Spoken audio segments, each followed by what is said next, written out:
everyone. I'm Dr. Beverly, and today we had the last day, day 3 of the Holistic Transformation Summit. And at the summit, I gave a very short talk, Om for Success, to develop your resilience, to develop your resilience and boost your intuition. So I'd like to share that with you this week, if I may. Let me do a share screen. I always like to create slides for you so it makes it easier to follow along. Okay, let's go full screen. All right, there we go. So Om for Success, boost intuition, and developing resilience. So I always start off my talk for what is Om. Some of you probably already know what Om is. And if you've watched any of my talks, you've heard me talk about it. So I'll just be brief. For those of you that may not know what it is, every now and then I meet someone that doesn't. So this symbol over here on the right of the screen, hopefully it's on your right. I never know because things are backwards. That is the Sanskrit symbol for Om, and it stands for the vowels A, E, I, O, and U, and it is the frequency of the universe. It is the divine frequency, the consciousness, the all in all, and it is from this that everything is created. And then there's a wonderful YouTube link. If you take a screen capture, you can get this link here.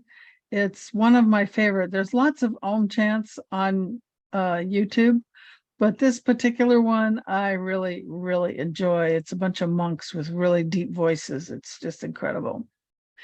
I think everybody knows who I am, or you probably wouldn't be here, but I've had 5 near-death experiences. I was getting sick frequently. Basically, I was dying, and starting to meditate literally saved my life and began my spiritual journey.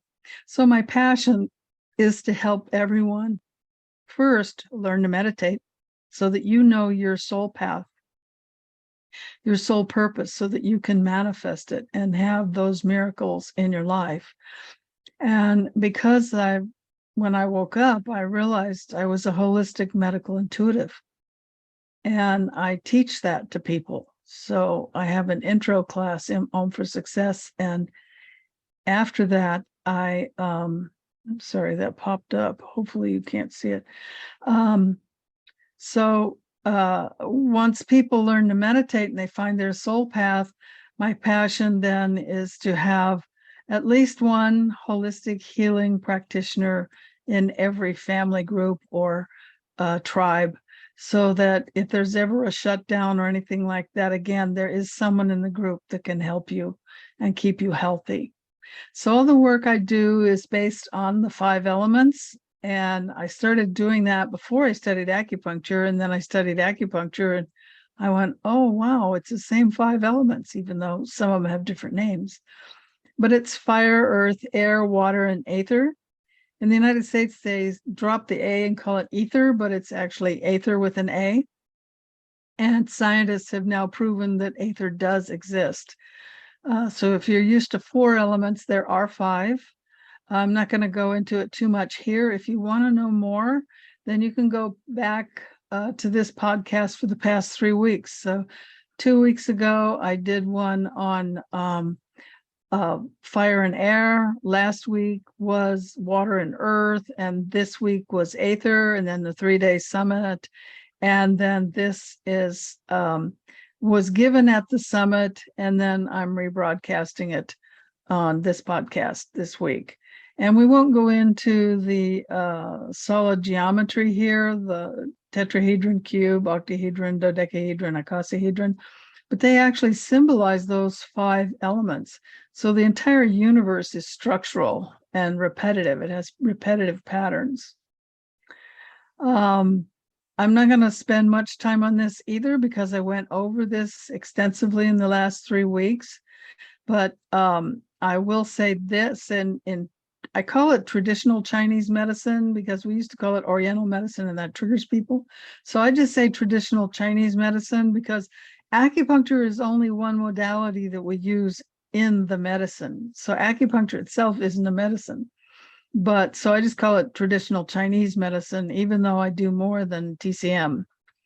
So fire is the heart, small intestine channels and organs. Earth is the spleen and stomach organs. Air, in TCM, it's called metal, but it's the lung, large intestines. Water is obviously water, and that's kidney, urinary bladder. And aether in Chinese medicine is the wood element, which is the liver, gallbladder. In Ayurvedic medicine, they have the three doshas, Pitta, Kapha, Vata. But if you look in the Vedic literature, each of these three have two of the elements. So Pitta is fire, Kapha is earth, but together they share water, and Vata is air and aether.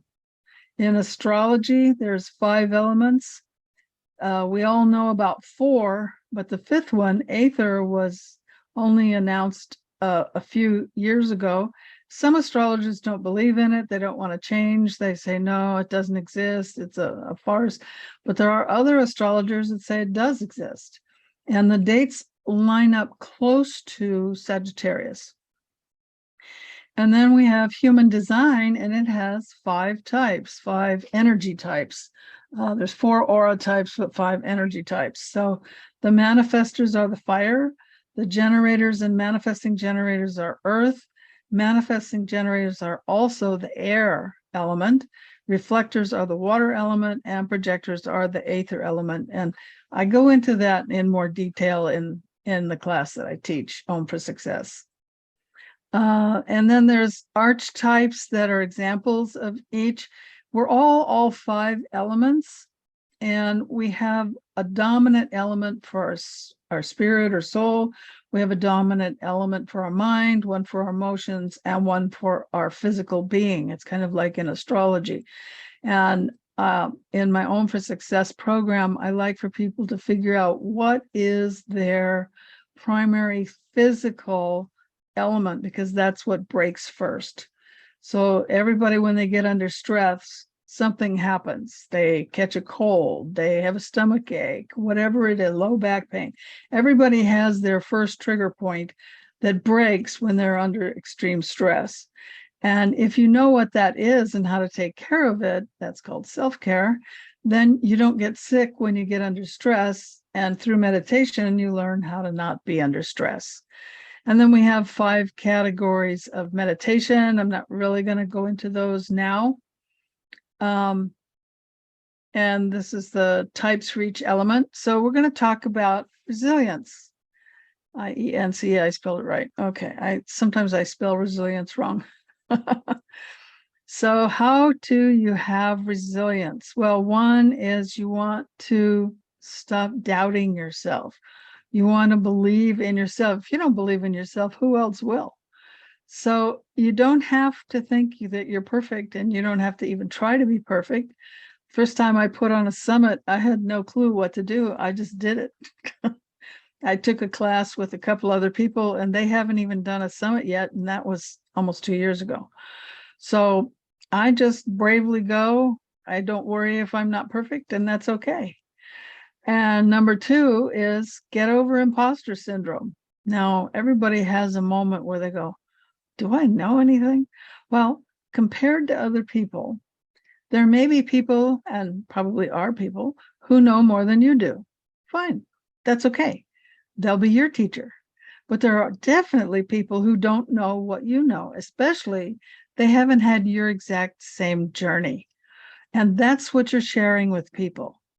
What changed you? What was it that transformed you? What did you survive?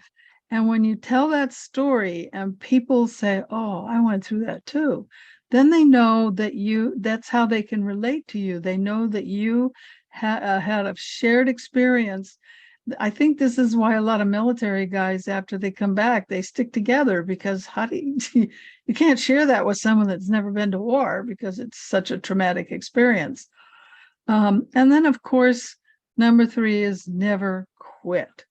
The only people who quit are the failures. And if you don't quit, you're not a failure. You're just learning more ways to do something and more ways not to do it. I learned a lot of ways not to do summits the first time, the second time. And this is the third time I've done a summit, and I learned even more things not to do and to do. So just do it and don't worry about whatever it is you want to do. If you feel that is your soul journey, your soul path, just give it a try. And there will be an audience for you. And this is how you develop resilience. So if you're here and you're over 2 years old, you survived what we've been through as a global humanity. You have survived one of the worst things this generation of humanity, anyway, has ever gone through. Some people say we're on our way into the 6th iteration of humanity. But if you look through what humanity has been through in the last 12,000 years and where we are today, what we went through in the last 2 years was the worst of the worst of the worst. And for some people, they didn't make it. Some people gave up. They didn't have the resilience. If you're still here, you have resilience. And you can keep building that resilience by continuing to believe in yourself, to know you have something to offer the world, and to keep going without quitting. So what are some of the barriers to resilience? Well, being resilient first is the ability to adapt in a stressful situation. How adaptable are you? The next is being authentic. And we had some speakers on the summit talking about authentic. I think James didn't like the term authentic. But be consistent about your abilities and your shortcomings. In other words, don't be afraid to say, that's not my strength. Maybe you need to work with someone else, or this is what I'm really good at, and have your boundaries around it. Some of us are like a jack of all trades. I have so many certifications and degrees, and it's hard for me to say, well, this is who I am. And so I'm actually taking a class on how to focus down on one thing. But some people, they know exactly who they are. They've known since they were a kid that when they grow up, this is what they're going to be. So for them, focusing on that one thing is pretty simple and straightforward. And it is important to say, this is who I am. This is what I can do. And this is what I'm weak in. Like, I'm weak in spelling. That's why I did double check. I spelled resilience right. And accept that no matter what you do, you won't be perfect. When I was young, I kept trying to be perfect. And it was really, really hard. And I would spend so much time and energy trying to be perfect.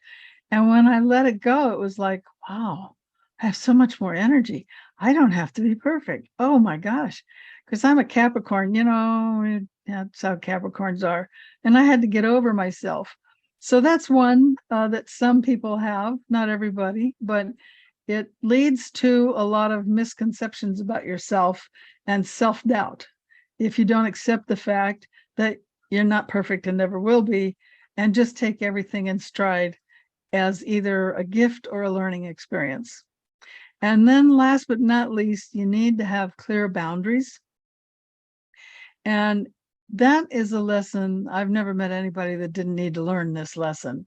If you get triggered, sorry, you don't have clear boundaries, and it's not the other person, it's you.